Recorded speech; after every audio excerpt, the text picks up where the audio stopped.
Hey friends, and welcome to another episode of the Pup and Away podcast. Just a heads up, this is a not normal start to our episode.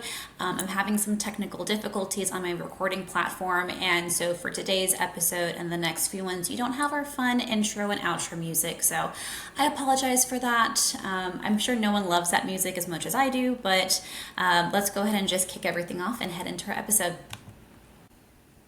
Our guest today is Melissa Natanson. She is a certified holistic pet health coach and professional canine nutritionist with a special focus on gut health, kidney disease, and chronic inflammatory conditions in dogs and cats. Her approach is rooted in whole body healing with the microbiome as the foundation for long-term health and resilience. Before entering the pet health world, Melissa spent years as a health reporter and news anchor, a career that sharpened her ability to be able to translate complex science into clear, digestible information. And she does a fantastic job about that in today's podcast. Those communication skills are now central to her work at Legacy Biome, where she helps pet parents and professionals understand the microbiome in a way that feels accessible, empowering, and actionable. Melissa's deep dive into gut health began nearly a decade ago, not in a classroom, but through life's toughest teachers. After her mother's battle with the rare gastrointestinal cancer, she became fascinated with the gut microbiome connection. That same curiosity turned into a mission years later with her rescue Yorkie, Darla, when she developed severe IBD, leaky gut, and eventually C. diff, which she explains in the podcast. Darla's infection marked a turning point. Soon after C. diff, she began developing highly abnormal kidney readings. Melissa began to investigate and question where and why. Why could chronic disease have roots in the gut? That inquiry evolved into one of Melissa's major areas of focus today, understanding and addressing the early microbiome-driven origins of CKD in pets. After years of trial and error and dead ends with conventional veterinary medicine, Melissa turned to integrative nutrition, herbal therapy, and eventually microbial therapy with FMT. Darla's remarkable recovery became the spark for a new purpose, helping others heal their pets from the inside out. Melissa has been studying functional medicine support for pets for more than 10 years. At Legacy Biome, she serves as a gut health educator and advocate, blending her journalism background with her holistic expertise to bring clarity, compassion, and science to every pet parent she works with. She lives in California Central Coast with her husband Jason, two cats Lily and Whip, and her soul dog Darla, the greatest teacher she never asked for but is forever grateful to have. So without further ado, let's go ahead and chat with Melissa. Hello, everyone, and welcome back to another episode of the Pup and Away podcast. You guys know me. I am Steph. You may know me as Steph the Pro Dog Mom from my social media stuff. But I am a certified dog trainer, canine behaviorist, canine nutritionist. I'm also in the process of getting my certificate to be also a certified holistic pet health coach. It's always a huge mouthful, which I'll talk to Melissa about in just a second. But today my guest is Melissa Natanson. I did it. I got it right. Good job. I love that. I love that for us. And she is with a company called Legacy Biome, who I have heard about for quite some time. And then when I just went to the Feed Real Summit this past October, I was reintroduced to Legacy Biome, and I definitely, everything that you guys do over there, the importance of what the gut microbiome is and all the different, ways that it can affect the body are things that you know a bunch about. So I'm super excited to have you on, Melissa. Tell us a little bit about you, your background, how you got to Legacy. Just tell the listeners who you are.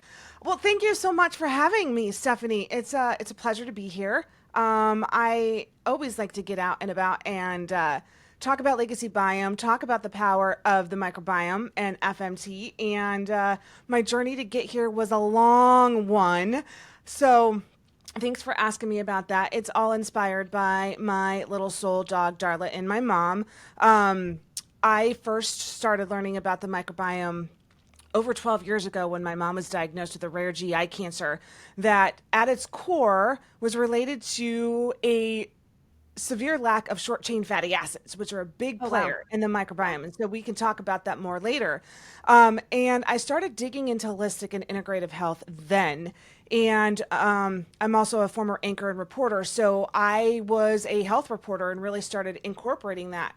Little did I know that several years later, I would rescue a mangled little Yorkie Oh. who was in horrible shape and didn't know that her severe gut dysbiosis was at the root of all of her issues and still is to this day. It's still something Mm-hmm. I'm discovering more about all the time. Long story short, we found this little nugget in, well, the dog catchers did in a pile of trash. She was almost starved to death, had been surviving on trash. So of course, when she was rescued, she got the standard of care, which is let's throw a whole bunch of antibiotics at her Yeah. and see. So we're already damaging a pretty damaged gut just because she was barely surviving.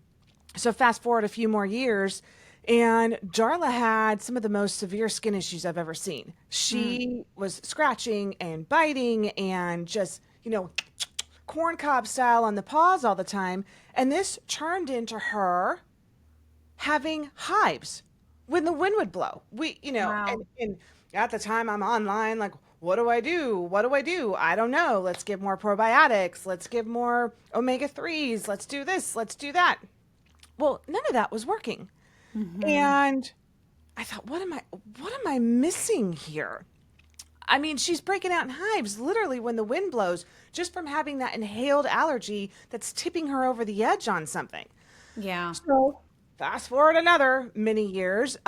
She was in a stressful situation. I had a foster dog she didn't really care for, and she ended up getting C. diff, which is Clostridium difficile.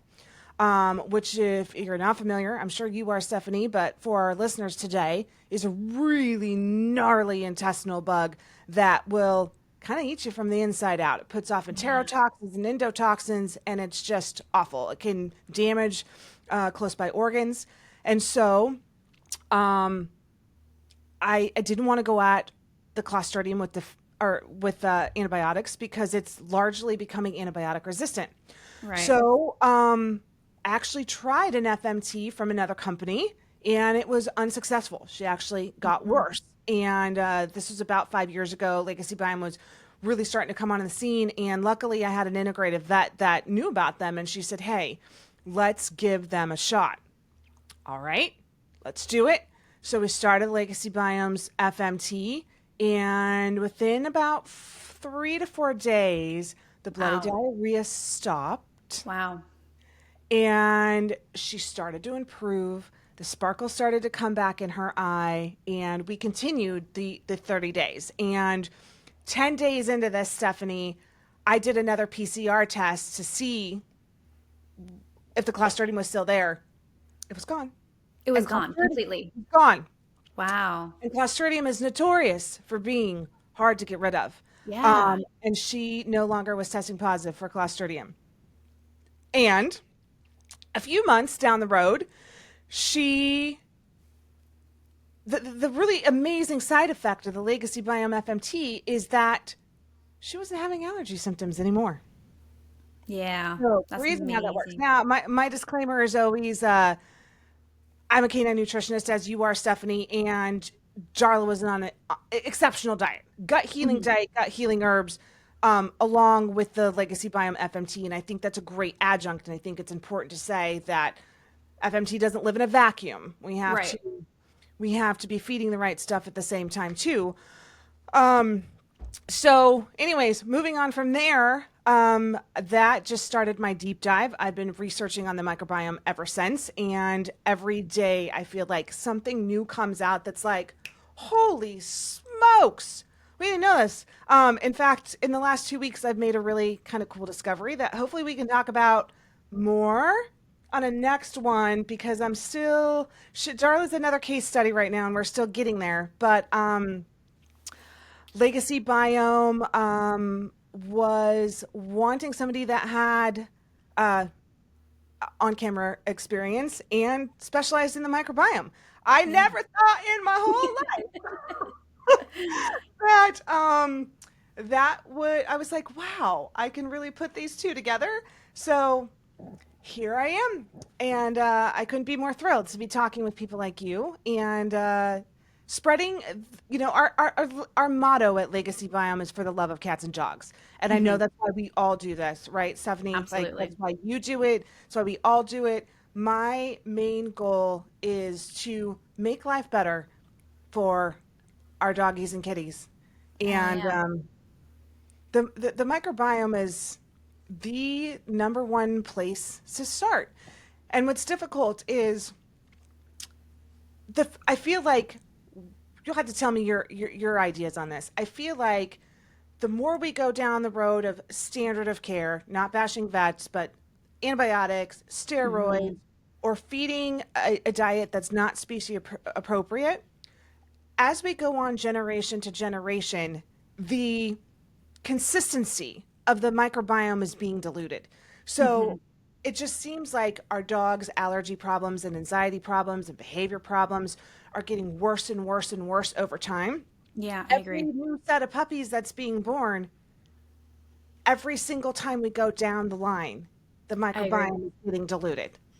Oh gosh, we have so much to unpack already. I should have been taking notes the entire time. So It's okay. first, like one thing I want to address though is That was a how, mouthful. I'm sorry. I took a no, mouthful. this is amazing, right? I hope all the listeners are like really dived in because you've said so many things that I'm sure a lot of the listeners are like, oh, that's my dog. Oh, that's my dog, especially the allergies, right? And so when it comes to conventional medicine, we have our dogs who are itchy, scratchy. We know that they're not feeling well. We take them to the vet. What do? They give Apoquil, they give Cytopoint, right? And that's a great band-aid to give your dog relief right now. But what is the root of the cause, right? What are we allergic to in the first place? Well, I don't know. We didn't do any sort of test. Okay, is it actually an allergen? And when you get down to the root of, we both did it at the same time. When you get down to the root of it, even for Darla, and I suspect that this is for many dogs, it wasn't even an allergy, right? It's, Not it an was, allergy. it was a dysbiosis in the gut. And so when you think about how does our body operate? How does our body work? It works by us eating food, our body breaking down that food for energy, and then our body using that energy, or our gut using that energy to then feed the rest of our body. So everything starts in the gut. And so when we eat junky food, us and our dogs, right? When we eat junky food, we're just feeding the body, the gut, bad sourcing of energy, and then it just has nothing but gross things to spread everywhere else. And I Right. think it's very interesting how it manifests in so many different ways. One of the ones, as that we see with our dogs again, is that itchy skin. But for me as a behaviorist, it's through behavior as Right. well, which is wild. So I'm glad that you mentioned, and I'm glad that that helped Darla out with that. I'm sorry that she was suffering with so many things, but and it had to get down this crazy road in order for you to find what worked for her. But that one thing, that no one really, puts together. And I think that's the best thing about integrative medicine, right? We're looking at the entire body as a whole Right. system because it's not just a skin issue. Where is this flare up coming from in the first place? You make such a good, important point, Stephanie, because one of the things I see most commonly, and I'm sure you do too, as a behaviorist, I'd love to see what you see, is the dogs that have anxiety probably have allergies too, don't they? Oh my gosh, yes. I think all the dogs, I think, have allergies at some point now. And I've had so many pet parents tell me, okay, my dog has anxiety. We have separation anxiety. This is going on. They're easily fearful. They have Mhm. allergies at the same time. Those Right. two go hand in hand, and there's a really specific reason as to why. Well, it can be multiple reasons, but it all goes back to the gut, and here's why.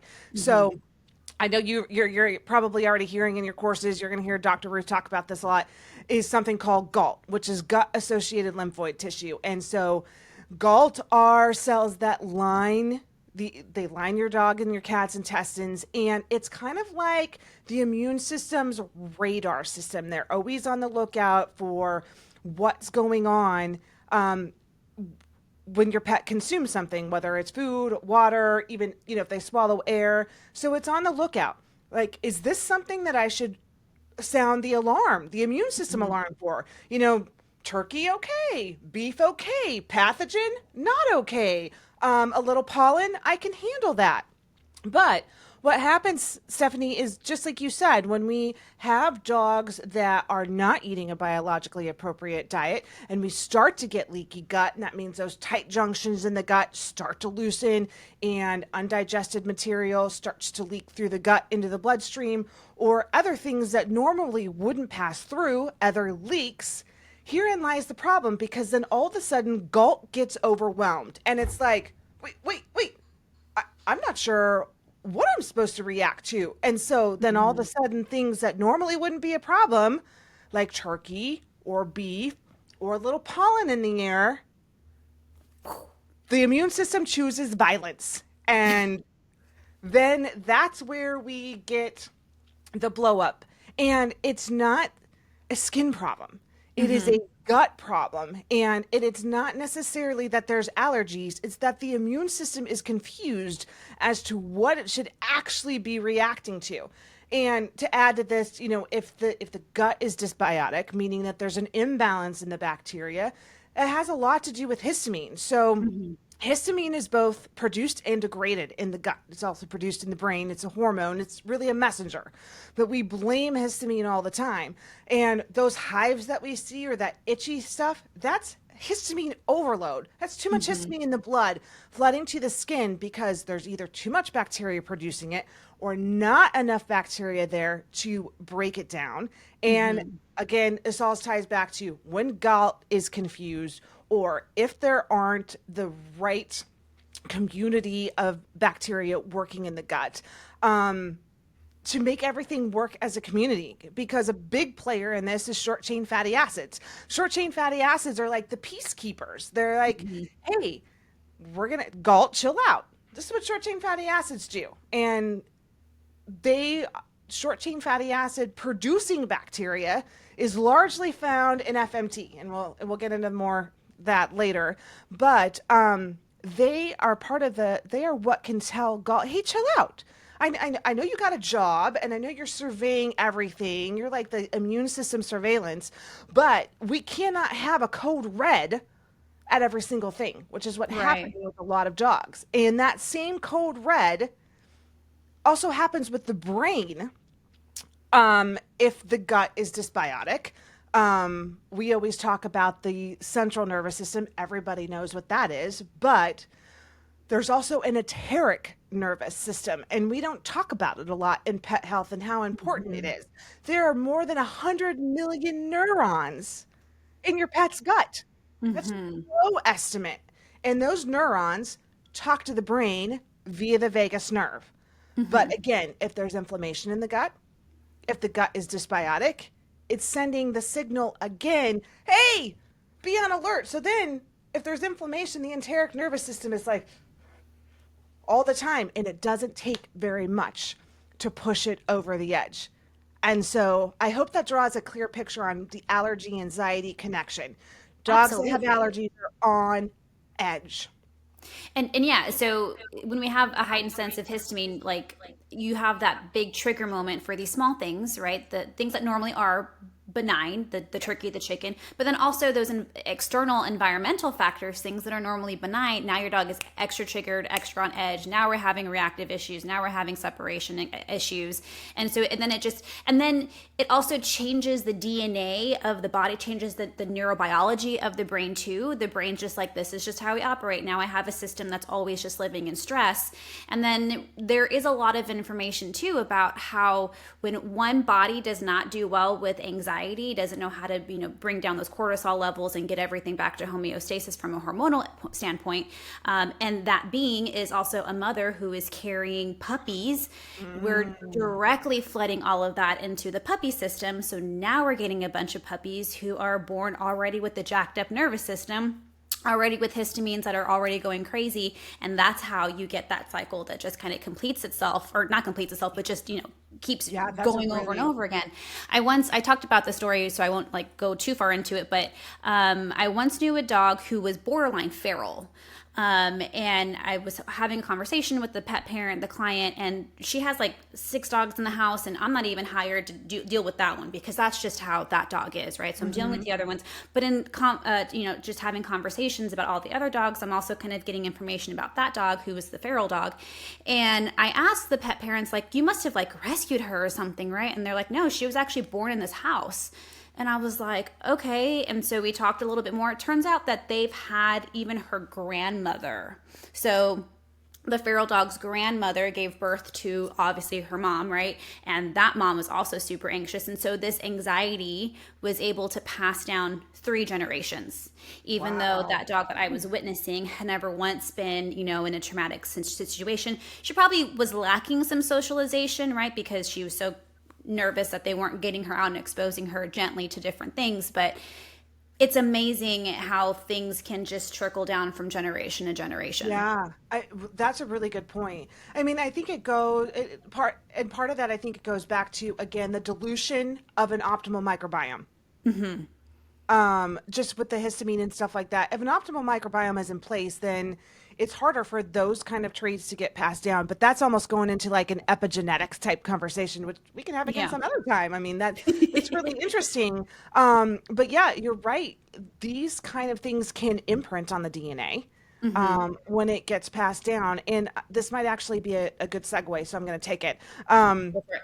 On what legacy biome is. We're called legacy biome for a reason, and that is the legacy of the pack of dogs that we first started with. The initial pack of dogs was from Dr. Margot Roman.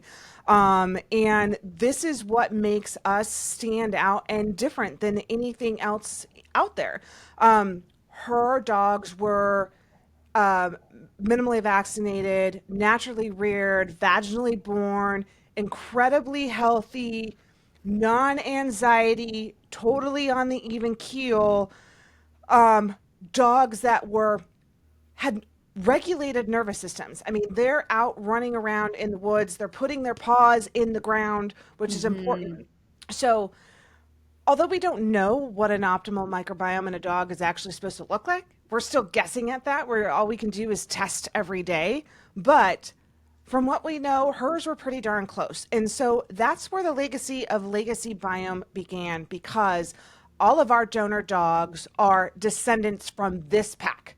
We Gotcha. know Okay. exactly where our poo is coming from, which is different than anybody else out there where they literally may be picking up poo on a step. We know exactly where the poo is coming from, and it's part of this legacy that has passed down, just like you talked about, Stephanie, passed down these amazing genes, amazing microbiomes that are luckily benefiting a lot of other dogs today. Yeah. So we haven't quite fully touched. You said FMT. What Yeah, does FMT stand for? And kind of, I guess, just like break the news to the we, clients of we, what exactly that is. we skipped way ahead. I'm sorry. No, don't be. This is a great. Just no, keep going, girl. That you're not doing anything incorrect. I love it. No, it's okay. Okay, so FMT, known as fecal microbiota transplant or transfer.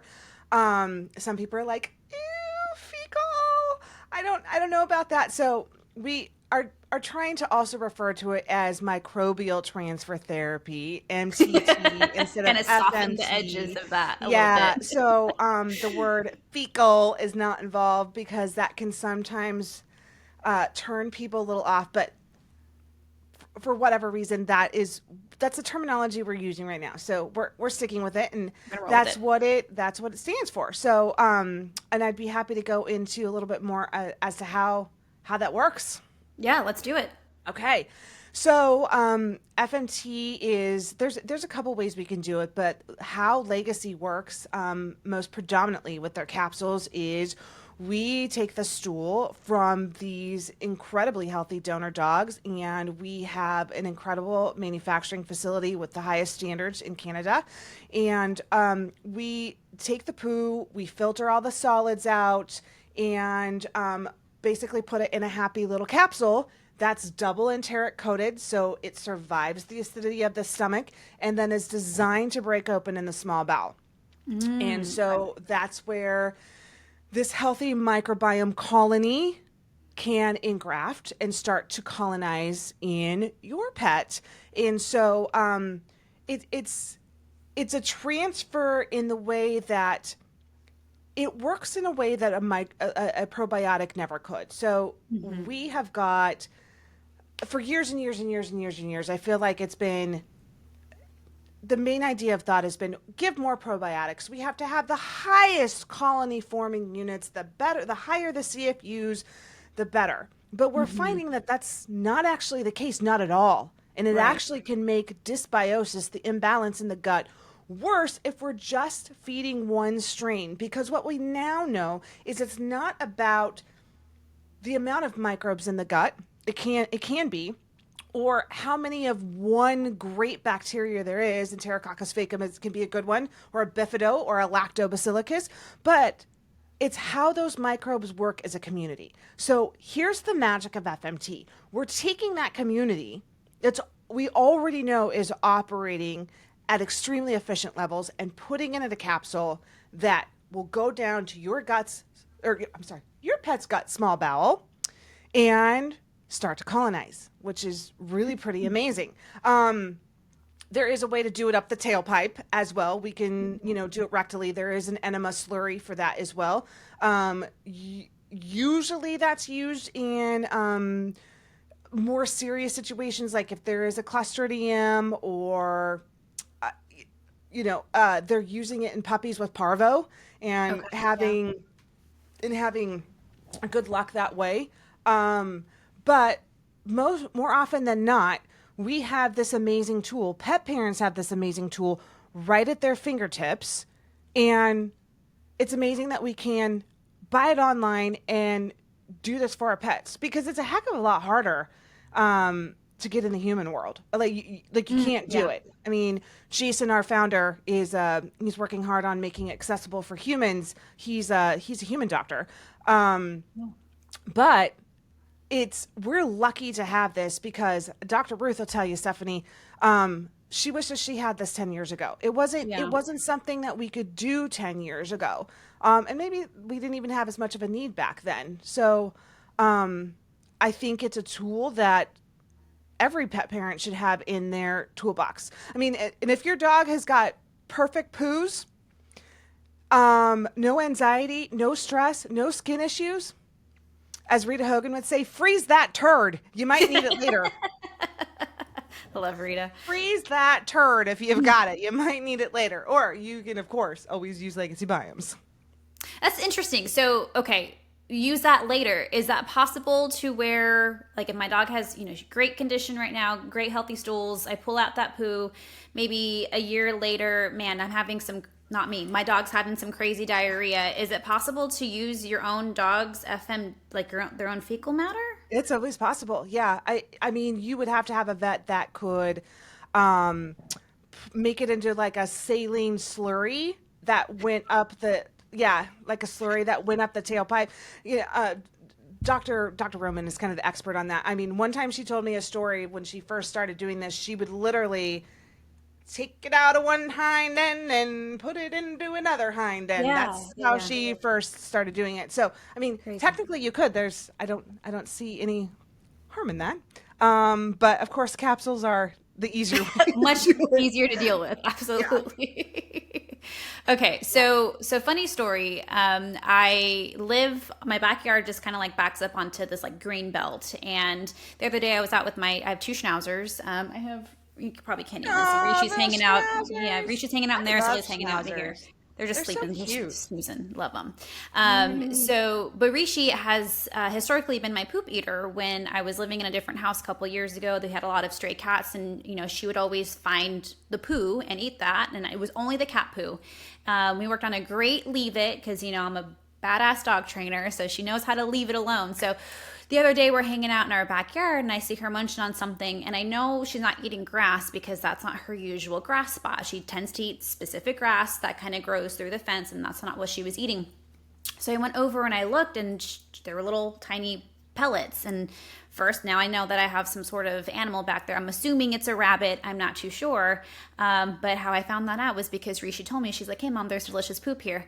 And I had a decision to make. I could have either said, leave it, or knowing what I know now, I was like, maybe you need this. So have at it, girl. So do you think that our dogs can self-select when it comes to poo? Because, poo eating, there's like any sort of behavior, many different reasons why a dog might do that, right? Yes, there might be a behavioral aspect to that where maybe the dog is cleaning up where it's soiled because it doesn't want to be in a dirty environment. But also maybe your dog is trying to tell you that they have a gut microbiome issue at that point, right? So, do you think that dogs are smart enough to like know what poo is beneficial for them? Yes. The short answer is yes. Dogs are incredible self-regulators. I mean, you know this. And more often than not, what I have found is the dogs that are really wanting to be the poo eaters, or, my dog, her favorite thing used to be the kitty Tootsie Rolls. Yeah. Um, and so I had to start putting the litter box up because she would just go at them. Funny how she also had a massive microbiome imbalance, but she was going for the kitty Tootsie Rolls. And what we have Yeah. found is that is related to a couple of things. It can be lack of minerals, and the way that minerals can be more readily absorbed by the small bowel is if we have those fermenters, those bacterial fermenters in the gut, because the easier way for the small bowel into the body for to absorb these things is if the correct amount of fermentation is going on. So they are going for the poop because it's already fermented in there. So it's broken down in a way that is more readily accessible to them. So sometimes they sense that they have a biological need for some more bacteria. So they're going to go where they think they can get it. They're going to things that are pre-digested, already fermented, that are there. Interestingly enough, FMT has been shown to be successful in helping cut down and prevent coprophagia, and Which is poo even eating add. for Thank the you. listeners. The poo eating. The poo eating. And adding those fermenters in there. This is not a plug, but I do love Gussie's Gut, because it's got the great already pre-digested to some extent because it's fermented, so it's already broken down in a way that both A, feeds the gut cells, and B, it's about absorbability, making it easier for the gut to absorb. That's really kind of becoming core in a lot of these microbiome issues that we are seeing, is when the gut is out of balance, then we're heading back to what you first talked about, Stephanie. Things are not getting absorbed. We are not, our dogs are not getting the cellular nutrition. So if the cellular nutrition, this is Lily, by the way. She's Darla's favorite Tootsie Roll producer. Oh, yum. Yeah, come here, honey. Right go there. Um, so if the cells are not getting what they need, then they're likely not absorbing the right minerals either. And mineral balance, surprisingly enough, plays a balance in how well the microbiome does. So if we're low on certain minerals, the whole body kind of gets off, and then the microbiome doesn't get the right support either. Yeah. It's fascinating. I feel like I could go on and on about this all day. How much the body is an entire system. This plays Literally. on, this plays Yeah. on, this plays that. And the microbiome having a central role in it, it just continues to fascinate me every day. And so, again, this is why I'm so thrilled that we're having this conversation,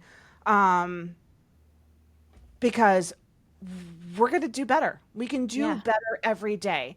Because if we keep symptom chasing, Yeah. we're never going to get there. And so just to kind of like, I feel like some people might be listening when they're like, oh my God, everything's affecting everything else. Like that can sound overwhelming, right? Yeah.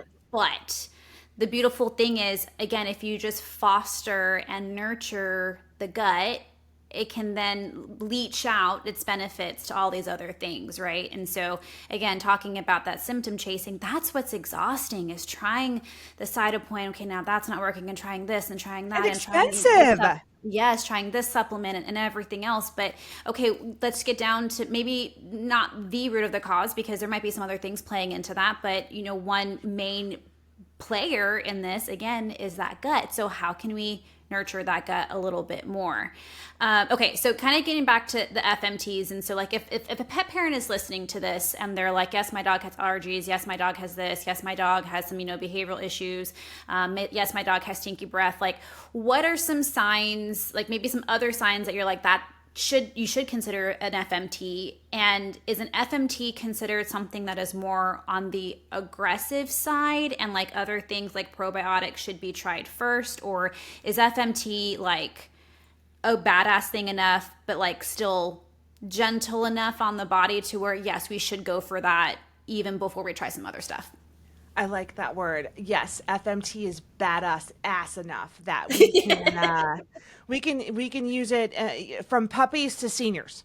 It's across the board. So to back up and help your listeners a little bit with this, I have three kind of main things when it comes to how we can tackle this so that our pet parents aren't overwhelmed, because I used to be one of those overwhelmed pet parents We too, all and I started was off like, there. Yeah. what the hell do I do?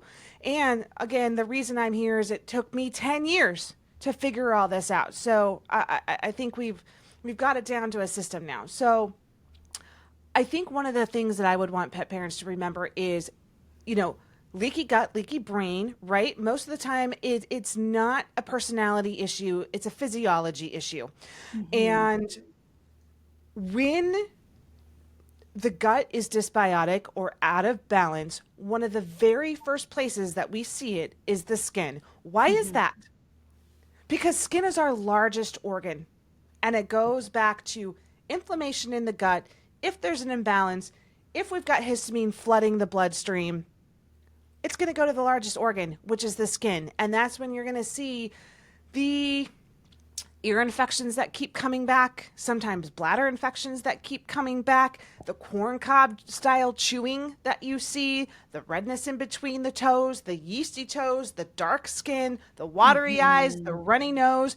It really can it can be all of the above. So I actually don't think that there's any case too small for an FMT. In fact, I recommend doing it once a year as maintenance, Okay. if not more. If your dog has had a history of having something gnarly like a C. diff or giardia or yeast overgrowth or SIBO, I mean, there's a myriad of things. Maybe you're going to have to do it every 6 months for the first couple of years, and then after that once a year for the rest of the life. But again, we're going back to I seem to be seeing a lot, kind of a dilution of the power of the microbiome. And I'm going to tell you when I get to the bottom of that, I think there's a lot of factors. I think we've got more environmental factors these days that our dogs had to deal with 10 years ago, whether Yeah. it's a pesticide or toxins or cleaning or flea and tick medications or vaccinations. All of these chip away at the microbiome. So we have more factors working against us. And I Mm-hmm. feel like FMT is our way to push back and find homeostasis. I Does that answer agree. the question? Yeah, absolutely. Because I think so, some people can get into this information, right? And all of us started someplace, right? All of the pet professionals, me and myself, we all started off and we're like, oh my gosh, this rabbit hole is crazy. And you just like dive all the way down and there's no bottom at Yeah. the end. And so I know that sometimes listeners can hear this and just be like, where do I even start? And just Well, because it's, I didn't please. answer that though. I'm so sorry. Let me tell you what I do. When pet parents are coming to me with these issues. Um, Number one, I always ask, what do you feed your little pumpkins? This is the Mm-hmm. number one thing. Because again, I feel like FMT doesn't exist, and it can be magical, but it's not a magic pill. Right. It has to have support because this is an entire ecosystem in here, and we can't just throw some seeds into a desert and expect a rainforest to grow. We have to water them.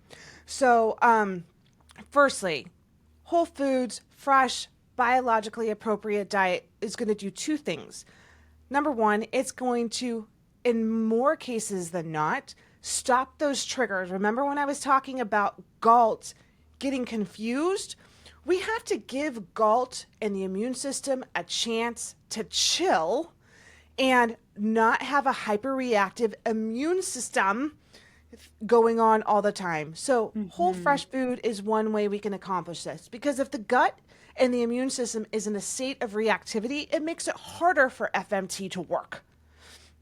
I mean, I have had pet parents that have said, I've been on FMT for 3 months and I'm not seeing what I thought I was going to see. Well, what are you feeding? Yeah. Kibble is not going to cut it. Yeah. We're not going to see the kind of changes that we need for your dog. We're putting in a biologically appropriate ecosystem into the gut. Now we have to feed that ecosystem with a biologically appropriate diet. To So, maintain it. Yeah. yeah, so diet, of course, and I'm sure you have tools that you recommend, Stephanie, as far as what those allergy triggers might be, whether it's a food intolerance test. I recommend them in the beginning because it can help remove some of those triggers while FMT does its job. Darla had incredible results after 10 days getting over C. diff, but she was on gut supportive supplements and the right diet. So we saw faster results with her. And as pet parents move forward, I feel like that's one of the ways to find faster results, because the allergies aren't going to get solved overnight. Again, this is an entire ecosystem that we're dealing with here, and it's really important to support it. And I know you probably say this to a lot of your behavioral clients too. Healing isn't linear. It doesn't happen overnight. It's taken years for so many of these pets to get like this, and sometimes it's going to take some time to get out of it. I always like to say that, FMT is it's the juice that's worth the squeeze. It's worth putting the time in to have the transition. And I was just talking, I was talking with Dr. Judy Morgan. I don't know. It was like a month ago. And I love how she put it. She was like, if you're going to do FMT, you got to do the whole enchilada. And what she meant, and what she meant by that is, if you're going to spend $200 on an FMT, get some supportive herbs in there as well. I like L-glutamine. I like marshmallow root. I like licorice. Not to be overwhelming. Do you have to do that? No, but do the fresh diet at the same time, because that's how we're going to start to see the magic happen. It's amazing, because one fun fact that always like blows my mind, and I always bring it up, is there is more bacteria in your gut than there are cells in your body. So it's process to change that bacterial diversity. Absolutely. Yeah. And I think, people are always just so scared about like, oh, I got to change food. I don't know anything about fresh food. And like, just look at yourself also whenever you eat a fast food diet. And then when you actually do, you make more conscious decisions around your food, you feel better physically, you have better brain clarity. And the same thing should be for our pets too.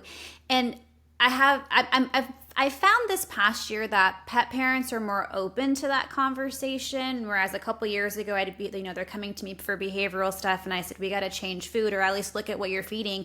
And they're like, why would we do that? What is the correlation there? And so, which is why I got into, learning more about feeding, and then going down the gut microbiome, and learning so much more, so that I can eloquently present that information to pet parents. And what I find is, now when I'm having conversations, people are not like married to a specific brand anymore. They're very open-minded, but at some point they're always just like, I thought this was the best food because I was told by somebody else, whether it was their veterinarian, their breeder. It's yes. My vet says it's my favorite line.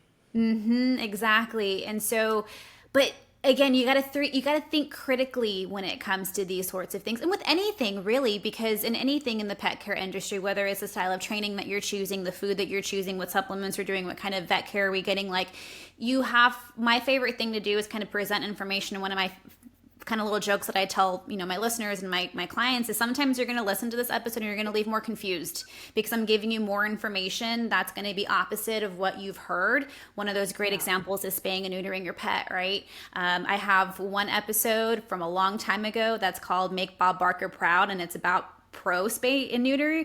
And then I have another one that came out, I don't know, like 6 months ago that was like, actually, let's rethink spaying and neutering, and all the different Yeah. reasons why. Yeah. And so, Oh, just God, having Parker. in having the information for pet parents so that way you guys can do the critical thinking of this is actually what makes sense because I see it in myself as well. Whenever I eat a high carb diet, nothing but that, how do I feel? Like I know for me, it tastes good, don't get me wrong. Like I wish carbs would be the best source of energy ever, but I eat it, it tastes good in the moment and I feel like crap 10-15 minutes later because I'm bloated. I'm not making very good decisions. I noticed that my brain processing has slowed down. And I could, take a bunch of supplements like lion's mane, and I love lion's mane. I'll be always on a mushroom soapbox. But again, that lion's mane may be a fantastic supplement, but if you're constantly feeding your body the thing that caused the problem in the beginning, we're not doing much good here. Yeah. Yeah, you're absolutely right. You're absolutely right. And I'm glad that we're all joining together because this is a movement. This is a movement. You're in your certified holistic pet health coaching program under the wonderful and amazing Dr. Ruth Roberts. And I think that's a good place to turn pet parents to because the crock pet is easy and it's Mm. whole foods and you can do a low carb version. Same with Mm-hmm. Dr. Judy's Pup Loaf. I mean, those are Mm-hmm. great places to start. There's some brands I love. And I just want to revisit when I was saying I hear a lot, but my vet says Mm-hmm. this is standard of care. I just want to clarify. We love our vets. We need our vets. There's some tremendous integrative vets out there, but the from a nutritional aspect, the training and the education just isn't there Mm-hmm. because it's done by those three big companies that shall not be named because we'll get sued. Um, we won't name them, but you know who they But you know who are. they are. Um, yeah, those are the ones that get in the ears, and then those all of a sudden become the epitome of good nutrition and health. Well, y'all, if you think that we can live on multivitamin and cracker every Mm-hmm. day, then that would be true. But it's hard for me to, um, I don't know. It's hard. I get a little like want to No, put for my sure. dukes up with this because I've gotten into it with so many people on that side of it. I get a little spicy when it comes to this, and it's just kind of like, look, people, if if that can sit on the shelf for 8 months and not go bad, Yeah. And 8 months, I think, is short. I mean, I've seen bags that have it's been a like head 3 or 4 years scratcher. old. Yeah. Oh yeah, yeah. It's a head scratch, and it's like you said. Our pets deserve the same whole food nutrition that we do. It's not pet food. It's not dog food. Hmm. It's not cat food. It's just food, and they eat a lot of the same stuff we should be eating: meat and vegetables. Hmm. Absolutely. Absolutely. And guess what? The microbiome loves some fermented plant matter. Not a ton, Yes. but it loves some fermented plant matter. Good polyphenols in there. Absolutely. Love that. So variety, right? We want variety in the gut. We want variety of food. And you'll find too that when you introduce the body, one conversation I like to have a lot when people are like, "Oh my gosh, like how do I switch food? My dog gets crazy diarrhea." Well, that's because your dog's body is so used to and only knows how to digest this one food because it's been on it for so long. So of course, when you change one thing in the diet, it goes crazy berserk. And I like to say it's like when a vegetarian decides to eat meat again, right? It's not that the body Right. doesn't know how to deal with it, it just hasn't done it in quite some time. So it's not the fact that maybe it's not good for your dog, but you just got to give the body a little bit of that opportunity to readjust and modify and catch up and learn everything. And for me and my kiddos, like I switch their proteins on a regular basis just for flavor purposes, keep it interesting for them, but of course for a variety of all those different nutrients, balancing over time and everything. But I don't have a hard time switching them over because their body is used to that variety. So variety in, variety inputting, variety is created in, and then hopefully don't get too much variety coming out in the sense of different types of poos. But Well, um, yeah. I mean, you're absolutely correct. And from a microbiome perspective, um, the correct balance of bacteria select for what they're eating. So, Mm-hmm. the nasty bugs where you get these bacterial overgrowths, where we get Clostridium overgrowth and things that aren't supposed to go in there, guess what they love? They love Mm-hmm. simple carbs. They love the Mm-hmm. sugar and the grain. They're just like, a little corn from that kibble. We're Feed just me, gonna feed me. flourish and we're gonna run like crazy. Where the good bacteria is like amino acids and protein and some plant Yep. matter. Fantastic. So Mm-hmm. I don't know. Yeah, it's all interesting, but one step at a time, right? One Yeah. step at a time. One of my favorite things to see, and it's funny because I just had a conversation with one of my clients. Her dog just turned a little over 1, and she hired me again to go over. And she was like, "Steph, we're still having potty training issues." And I was like, "What? Your dog's over a year old. What's going on?" So we break down stuff, we implement some changes, and one of the very first ones that we did was we had a conversation about food. And my goal wasn't to reintroduce her to better foods. My goal was just to kind of structure her feeding because she was doing free feeding. So of course we have a constant input of food, we got a constant output of food, which is very difficult to predict for potty training purposes. And she was like, "Steph, he doesn't eat his food." And I was like, "Well, what are you feeding?" And so she told me, and I was like, "Well, maybe he just doesn't like that." And so then we got, once I gave her a little bit of like information about what I feed my dog, she was like, "Oh my gosh, tell me more about that. What is gently cooked? What is raw? What is these things?" I thought I was feeding my dog what I was supposed to be feeding them. And so I was like, "Go to this boutique," because unfortunately our boutique isn't very built out yet. That's my goal for 2026. But, go to this other boutique, shop some of their lines, get whatever you're comfortable with. If you don't want to go all the way raw, at least get on some gently cooked fresher foods. She emailed me that night and she's like, "Steph, I put his food down and he ate it all." Like, he's never eaten all of his food, he's eating it all. And so now we have the Yay! right parameters for success, because now mom doesn't have to worry about, "Oh my gosh, he's not eating, and is he getting the nutrients?" But here dog's also telling you again, like, "I don't want that. I don't," yes, Yeah, they're gonna sometimes tell you. the gut bacteria is like, "No, give me the food because I need that crappy shit to live because I'm a crappy bacteria." But also our dogs are smart enough to know, like, "Hey, that's not what makes my body feel good. So please give me something a little different," which was, I think, amazing. And like, it's a little light bulb moment for them. And we all have Yeah. that light bulb moment, right? I mean, and that's why we got into the space that we're into now. Yeah, I think, yeah, absolutely, absolutely. And one thing that we didn't really dive into, and I just want to mention it, but before we go here, because I know you're working so much with behavior, and for your listeners, it's important to remember that the microbiome is the mood factory.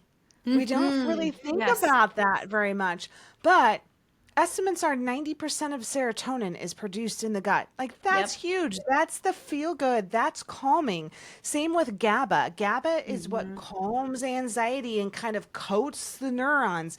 And again, it goes back to GALT, the enteric nervous system. But when you think about it, 100 million neurons plus in the Yeah. gut, and the gut is always signaling to the brain. It's like they're two friends that are text messaging back and forth to each other. And if one friend's like, "Hey, what you up to? How's your day going? Good morning. Want to go out later?" And the brain is like, "Yeah, sure. Everything's roses and sunshine, and this is good." But I will tell you, they say the gut is the second brain, but it's Hmm. the louder one. Because if the gut I like that. is, It might be yes, the second if one, but it's the louder one. it's the louder one. So if the loud friend is like texting the brain friend and is like, "Hey, holy smokes, like, I think somebody's trying to break into my house right now. I'm freaking out, like, or there's a fire, I see smoke, whatever." The brain is going to panic for the friend back and be like, "Oh my God, what do I do? Do I help? Do I send? Do I send help?"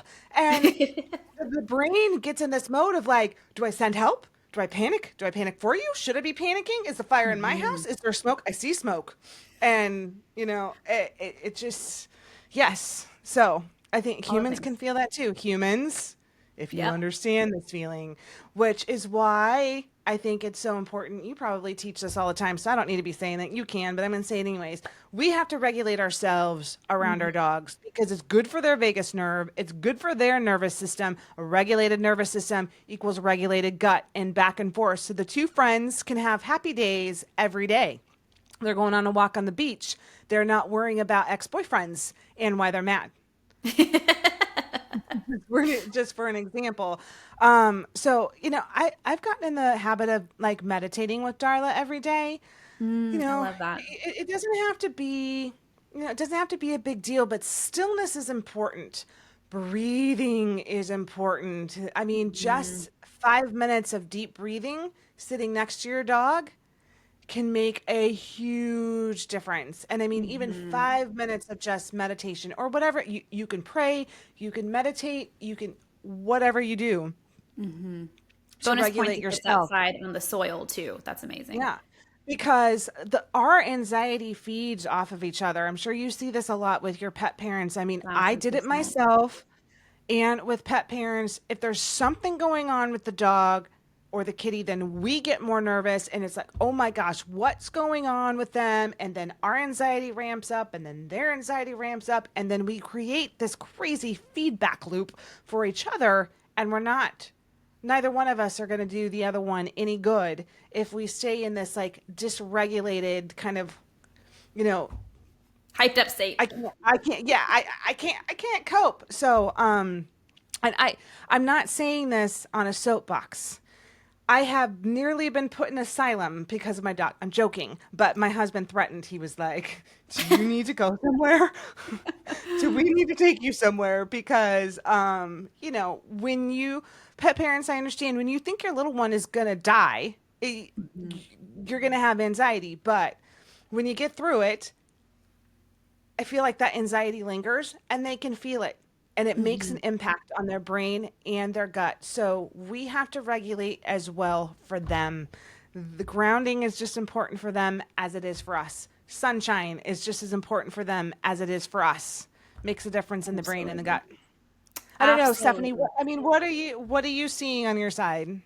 No, all of those things, and the stress and the anxiety impacts each other on a chronic level, but also on a very acute level. I have a lot of reactive clients, and they hire me because when we go out for a walk, my dog sees a dog and they go crazy, and I'm like, okay, well, let's talk about that. Let's talk about the nervous system. Let's talk about how to re-regulate them as a being. Let's talk about some desensitization, but also let's talk about you because you're many times if I get that dog with me and I'm walking, even if it's in the same environment, I get none of that reactivity, right? And so, of course, we talk about like antecedents, like maybe the dog has been conditioned to do this with a very specific person, but it's also, again, that Hmm. feedback loop because you're like, oh shit, here comes the dog. So then you start to get tense, and then your dog's like, well, why are you acting weird? Is it because of that dog over there? Okay, well, let's do something to get that dog to go away.